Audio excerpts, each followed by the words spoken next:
بین الاقوامی منظرنامے سے خبریں شامل کریں گے۔ آپ کو بتائیں غزہ میں جاری اسرائیلی جارحیت میں شہداء کی تعداد 59,000 سے تجاوز کر گئی ہے۔ غزہ میں صبح سے جاری حملوں میں مزید 27 فلسطینی جان سے چلے گئے، جس کے بعد شہداء کی مجموعی تعداد 59,029 ہو گئی ہے، جبکہ 1,42,135 افراد زخمی ہیں۔ عرب میڈیا کے مطابق غاصب اسرائیل نے آج بھی غزہ کی بچی کچی رہائشی عمارتوں اور خیمہ بستیوں کو نشانہ بنایا۔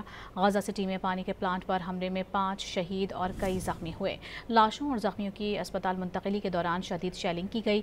صہیونی فورسز نے اتوار کو امداد کے منتظر 92 افراد سمیت 115 فلسطینیوں کو موت کے گھاٹ اتارا تھا۔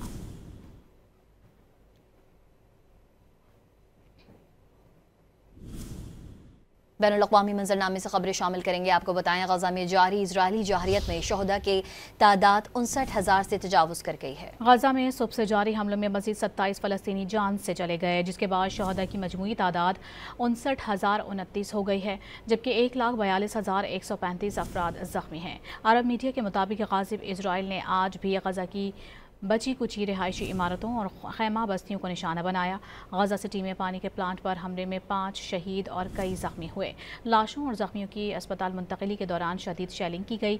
صہیونی فورسز نے اتوار کو امداد کے منتظر 92 افراد سمیت 115 فلسطینیوں کو موت کے گھاٹ اتارا تھا۔